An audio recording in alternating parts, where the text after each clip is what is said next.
Bienvenue dans Soul Time. Je m'appelle Julie-André Desroches et pendant quelques jours, je te propose une série très spéciale. Une série intime où je te partage des fragments de mon chemin. Des doutes, des ouvertures, des expériences et surtout des moments où l'intuition a complètement changé ma vie. Et si tu écoutes cet épisode aujourd'hui, ce n'est pas le fruit du hasard. Alors installe-toi confortablement et laisse-moi te raconter l'histoire d'aujourd'hui.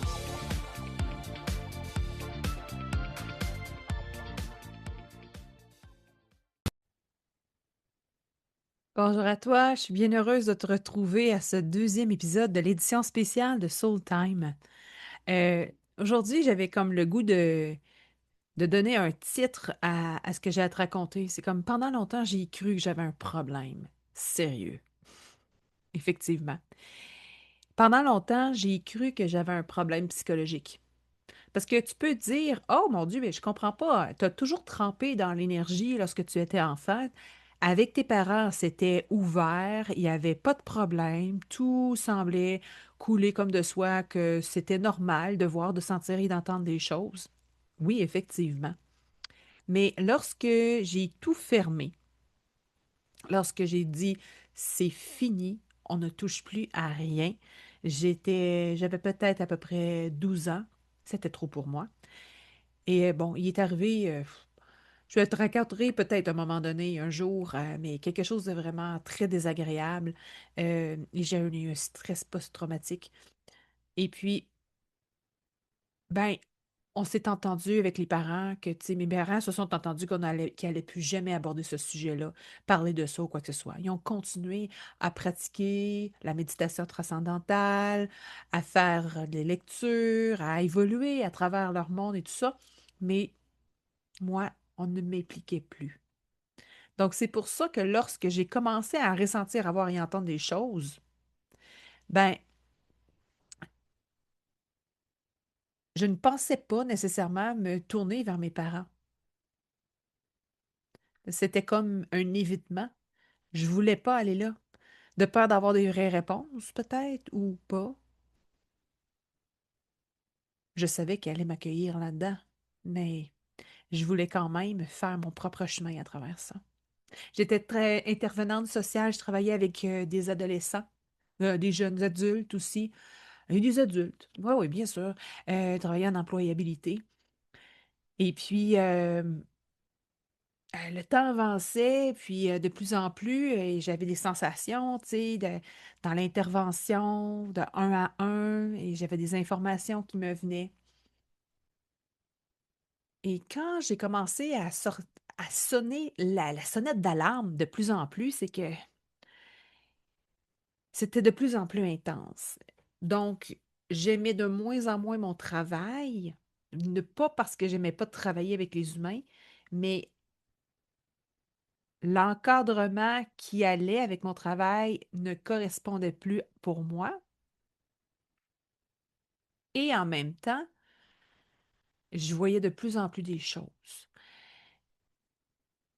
Je savais si la personne avait des idées noires, je savais que si la personne me mentait, je savais si qu'elle vivait des choses. C'était toujours dans le négatif quand même. C'était pas dans l'agréable. Je voyais quand même qu'une personne allait avoir aussi un enfant. Ah, ça, c'est des bonnes nouvelles.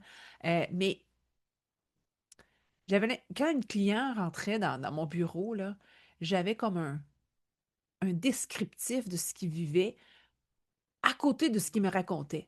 Puis c'était comme, étant donné que je commençais de plus en plus à être en épuisement professionnel, être plus capable de travailler là, ben je pensais que je devenais folle.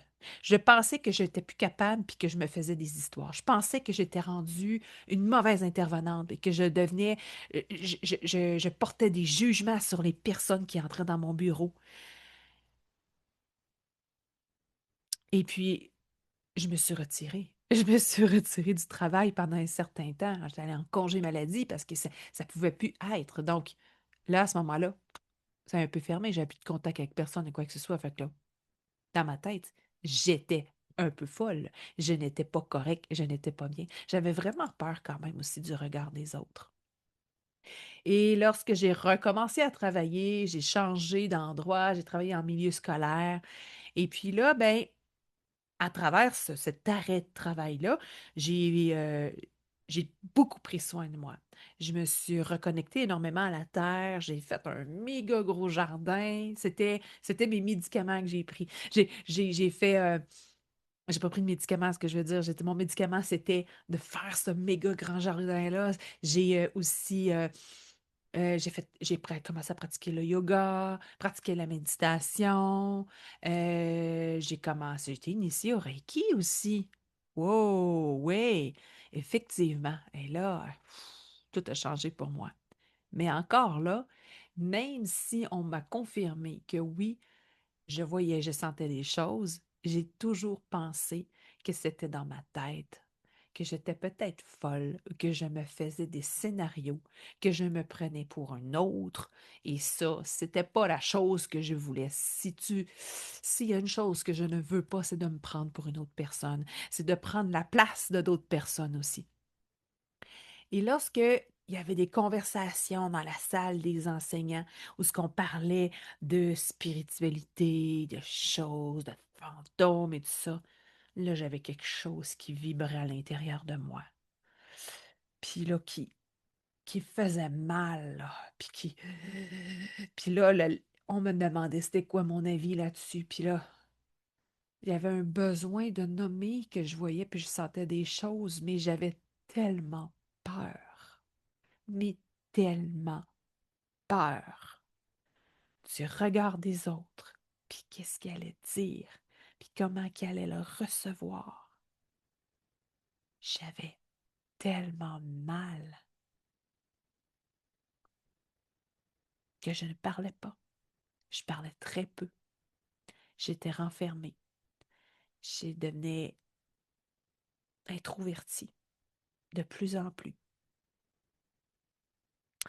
Mais j'ai eu la chance d'avoir des mentors extraordinaires dans ma vie qui m'ont accompagnée de main de maître.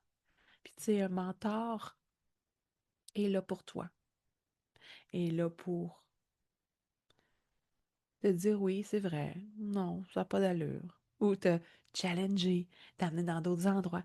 Et ça a été très puissant pour moi, d'avoir ces mentors-là pour m'accompagner, puis justement de me réconforter, de me conforter plutôt dans les doutes que j'avais puis qui passaient à travers moi. Alors, le message aujourd'hui que j'ai à te transmettre, ce serait que le doute, c'est souvent un passage initiatique. C'est quand tu doutes, essaie d'aller plus loin. Continue dans ton chemin. Il va sûrement t'amener ailleurs, ce doute-là. Il va t'aider à grandir. Et je vais toujours me rappeler de ces moments de doute-là pour moi. Parce que le doute est bon. Oui, il n'est pas mauvais, le doute. Mais si tu restes noyé dans le doute et que tu fais c'est pas pour moi, puis tu mets ça de côté, là, à ce moment-là, tu risques de te perdre. C'est que c'est très important que tu t'écoutes. Donc, toi, est-ce que tu t'es déjà demandé si tes sensations, tes émotions, tes ressentis, tes visions, tes rêves étaient réels ou c'était de la folie? J'aimerais ça t'écouter, te lire. Écris-moi sous les commentaires. Qu'est-ce que tu penses de ce que je viens de parler? On se revoit demain pour le prochain épisode.